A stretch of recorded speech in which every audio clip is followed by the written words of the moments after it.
رنگ تو کالا تھا لیکن سونا دل تھا بلال حبشی کا۔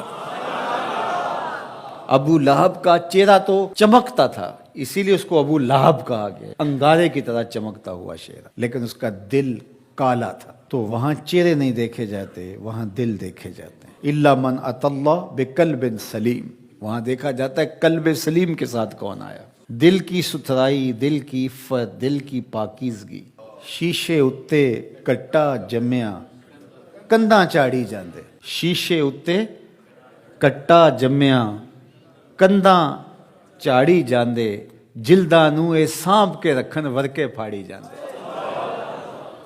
جلداں نوں اے سانپ کے رکھ دے ورکے پھاڑی جاندے۔ تو اصل تو یہ صاف ہونا چاہیے، یہ ستھرا ہونا چاہیے۔ میرے اور آپ کے آقا و مولا حضور ختم المرتبت صلی اللہ علیہ وآلہ وسلم، ہمارے ماں باپ ان پہ قربان، کثرت کے ساتھ ایک دعا مانگتے تھے، یا مقلب القلوب ثبت قلبی علی دینک، اے دلوں کو پھیرنے والے میرے دل کو اپنے دین پہ ثابت رکھنا۔ ام المومنین رضی اللہ تعالیٰ عنہ فرماتی ہیں کہ میں نے حضور علیہ السلام سے پوچھا کہ حضور اسلام لانے کے بعد بھی اس کی ضرورت ہے کہ یہ اللہ کی بارگاہ میں عرض کریں؟ تو آقا کریم نے ارشاد فرمایا کہ دل رحمان کی دو انگلیوں کے درمیان ہے، وہ جس طرف چاہے پلٹ دے، بے نیاز ہے۔ تو اس لیے ہر وقت اس سے مانگنا چاہیے، اللہ میرا دل سلامت رہے، دین پر قائم رہے۔ ورنہ ہم دیکھتے ہیں کتنے لوگ ہیں بظاہر اچھے ہوتے ہیں لیکن انجام بخیر نہیں ہوتا۔ انما الاعمال بالخواتیم، اعمال کا دار و مدار حسن خاتمہ پہ ہے۔ خاتمہ کیسا ہوتا ہے؟ حضرت سہل بن سعد الساعدی رضی اللہ تعالیٰ عنہ فرماتے ہیں کہ ایک غزوہ میں ایک مالدار شخص بڑی بے جگری سے لڑ رہا تھا، اس جرت سے لڑ رہا تھا کہ ہمارے دل میں آیا کہ کیا بات ہے۔ آقا کریم علیہ السلام نے دیکھا تو فرمایا جس نے اہل جہنم میں سے کسی کو دیکھنا ہوتے سے دیکھ لیا۔ بڑی حیرت ہوئی، ایک صحابی کہتے ہیں میں اس کے پیچھے ہو گیا کہ حضور علیہ السلام نے جو فرمایا ہے کوئی وجہ ہوگی تو میں دیکھوں ماجرا کیا ہے۔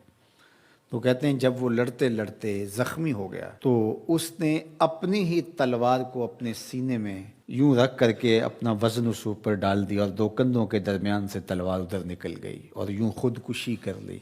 تو کہا کہ بندہ ساری زندگی نیکیاں کرتا ہے، لکھا ہوا غالب آ جاتا ہے اور پھر آخر اچھا نہیں اس کا رہتا۔ اور کتنے ایسے لوگ ہیں کہ جن کا ماضی بہت بھیانک اور برا تھا لیکن آخر ٹھیک ہو جاتا ہے۔ تو اس لیے ہمیشہ اللہ سے انجام بخیر کی دعا مانگو۔ یا مقلب القلوب ثبت قلبی علی دینک، اے دلوں کو پھیرنے والے ہمارے دلوں کو دین پہ ثابت رکھنا، کہیں ایسا نہ ہو کہ ہمارا انجام ٹھیک نہ ہو، انجام ہمارا ٹھیک ہونا چاہیے۔ حضرت ابی ملیکہ رضی اللہ تعالی عنہ فرماتے ہیں میں 30 اصحاب رسول سے ملاقات کی ہے، میں نے سب کو فکر مند پایا ہے انجام ٹھیک ہو جائے۔ جنہوں نے اپنی آنکھوں سے حضور کو دیکھا وہ بھی ڈر رہے ہیں ہمارا انجام ٹھیک ہو جائے۔ رنگا رنگ سہیلیاں پرن کڑے، پر پریا اس دا جانیے جس دا توڑ چڑھے۔ ہمیں ایک اور دعا ترغیب دی گئی قرآن مجید میں اہل ایمان کو، اور وہ کیا؟ ربنا لا تزغ قلوبنا بعد اذ ہدیتنا وہب لنا من لدنک رحمہ انک انت الوہاب۔ اے اللہ ہمارے دلوں کو سیدھا کر دینے کے بعد دوبارہ ٹیڑھا نہ کرنا۔ یہ دل سیدھے ہیں تو سیدھے ہی رہیں، یہ کبھی دوبارہ ٹیڑھے نہ ہوں۔ یہ نرم ہیں تو نرم ہی رہیں، کہیں پتھر نہ ہو جائیں۔ ایمان کے نور سے جگمگا رہے ہیں اللہ، یہ جگمگاتے ہی رہیں، کہیں دوبارہ ان میں ظلمتیں نہ آ جائیں۔ لا تزغ قلوبنا بعد اذ ہدیتنا، ہمارے دلوں کو سیدھا کر دینے کے بعد دوبارہ ٹیڑھا نہ کر دینا۔ وَهَبْ لَنَا مِن لَدُنْكَ رَحْمَةً، اور ہمیں اپنی جناب سے رحمتیں عطا کر دے۔ انک انت الوہاب، تو وہاب ہے، اپنے کرم سے اپنے فضل سے ہمیں مالا مال فرما دے۔